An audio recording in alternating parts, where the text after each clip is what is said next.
countdown. Here we go, ladies and gentlemen. Here we go. Did you know about this? Boom, according to sources, the Brunson brothers case in the Supreme Court. Wait a minute. Non-disclosure agreements? Wait, hold on a second. Doesn't that mean that if they overturn this case, doesn't this dude here, that guy there, get reinstated? Well, hold on a second. That's weird. All right, let's get into this. The Brunson brothers case, a legal time bomb. What? In a stunning turn of events, the legal saga known as the Brunson brothers case has captivated the attention of the nation, with whispers suggesting that if this case is overturned, President Donald Trump could be reinstated without the need for an election. Congratulations! This notion has sent shockwaves through political circles and ignited fervent debates. But what exactly is happening behind the scenes, and why has this case reemerged as a focal point of national intrigue? Woo! Okay, let's zoom in on this. See what we can read. Just a friendly reminder. Okay, right there. In case Trump returns on that day and no election, you're welcome. Even she says, Santa surfing. I know how to find her. I've been following her a while. All right, let's move on. Even the Biznitch says it. So there's a lot of interesting. So the Brunson brothers case, the Brunson brothers case has already seen its day in the Supreme Court, or so it seemed. Despite the case being ruled upon, there are murmurs that the Brunsons are under a strict non-disclosure agreement imposed by the military, suggesting there may be more at play than meets the eye. The public's impatience for clarity is palpable, but it appears the patience is a virtue in this case, as developments unfold under a veil of secrecy.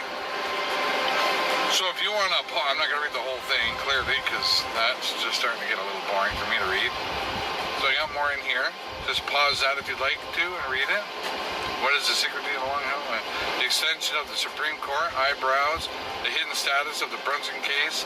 While many assume the Brunson brothers case was a closed chapter, recent discoveries have breathed new life into the narrative. The case is listed as active on the Supreme Court's website, despite lacking a formal court stamp. Oh, shit. That means that the leftists are going to be super pissed. Here's the outcome. Trump's reinstatement. The most dramatic element of this unfolding drama is the speculation that an overturned Brunson case could lead to Trump's immediate return to the presidency. Goldback, Nassara. This idea, once relegated to the realm of the conspiracy theories, has gained traction. The legal mechanics behind such an outcome are complex and unprecedented, but the mere possibility has electrified Trump supporters and caused consternation among his opponents. Oh, shit! Woo! The suggestion that Trump could be reinstated without an election taps into a deep well of political fervor and division. Oh, obviously division. People hate him. People love him. We'll see. For Trump supporters, it's a tantalizing prospect, a chance to see their champion back in the White House without the arduous process for another election. This means that the economy, that means that Donald Trump's going to allow BRICS to come in, the gold back, they've already got the money printed, everything's already done. Remember, everything's just a movie. Everything's already been done.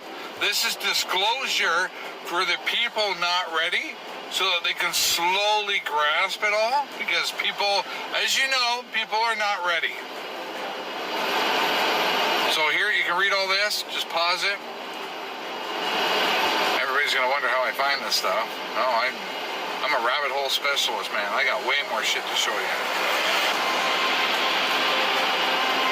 Pentagon. What do you see about the Pentagon? Oh, Operation Flicker, over 5,000 Pentagon Department of Defense involved in child porn. I'll show you that website too. Not the actual child porn, you're not going to see that. Sorry. Let's see, is that a video? Yes, it is. Defense Department releasing brand new details into an investigation involving child pornography. No. And dozens of its workers and contractors, some with top-level security clearance. What? Not only are these very serious accusations, but investigators say some of the people involved were handling the nation's most sensitive secrets, potentially making this a matter of national security. Chief Fox Report correspondent Jonathan Hunt with the news. Appalling story, Jonathan. Do we know more about these people and their security clearances? Well, we don't know their exact job titles, John, but what we do know is that they did appear to be working, some of them at high levels, across a range of government agencies. Take a look at this, for instance, the National Security Agency, the National Reconnaissance Office, and the very secret Defense Advanced Research Projects Agency.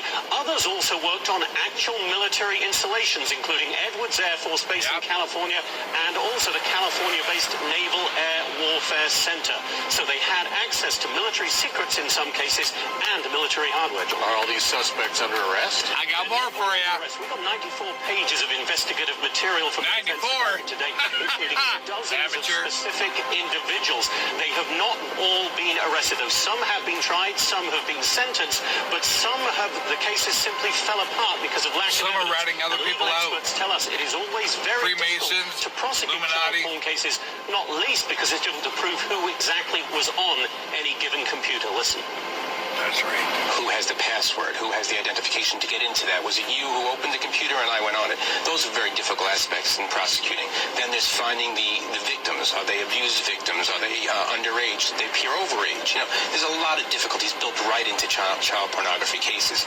But Josh Hanshaft also told me it is imperative that the government find a way to prosecute in these cases because they are so important and so disturbing. And this isn't just about workers committing crime. No, it's not. The big fear here is that there is a possibility that these people open themselves to blackmail by a foreign power that wants to get information about our military secrets, or even terrorists. So the Defense Department is very concerned. It says they are taking all of these cases very seriously indeed, John. There you go. Keeping them honest, potentially hundreds of military employees and contractors who may have bought child pornography online but haven't been prosecuted or even in some cases investigated. That's right, you heard me, child pornography. As many as 1,700 names, according to a U.S. Senator, on a list of 5,200 from an internet sting operation overlooked the first time around 4 years ago. Only now are they supposedly getting a second look, and only after pressure from investigative reporters and the U.S. Senator you're about to hear from, Republican Charles Grassley. Yes, he is. The Pentagon porn story began in 2006.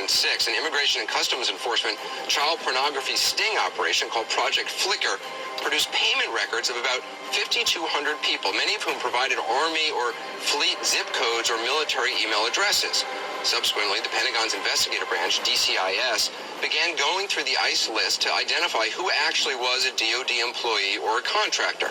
The investigation, however, only ran for 8 months and only cross-checked some 3,500 names for Pentagon ties, according to a senator.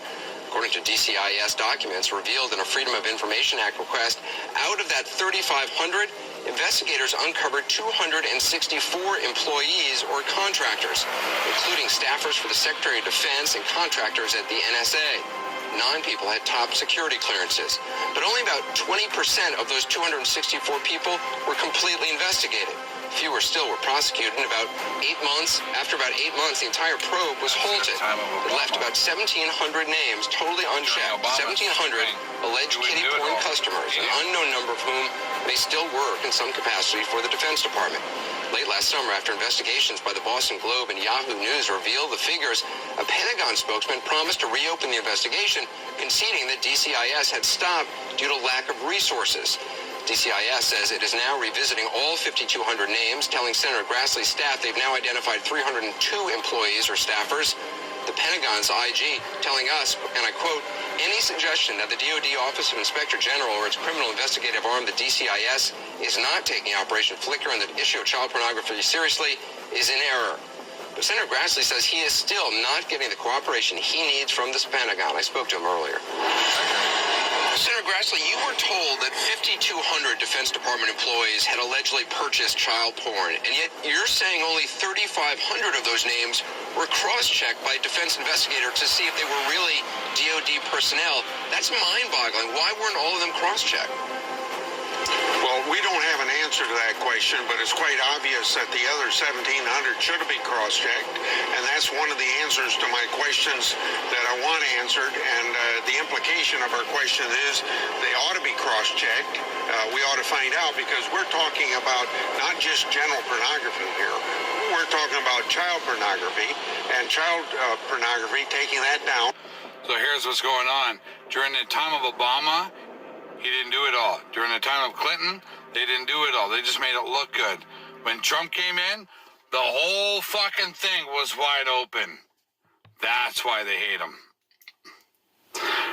Don't miss this. So there's other leaked. Anyway, I don't need to show you. Well, I showed you in the other one, but I got another thing for you here.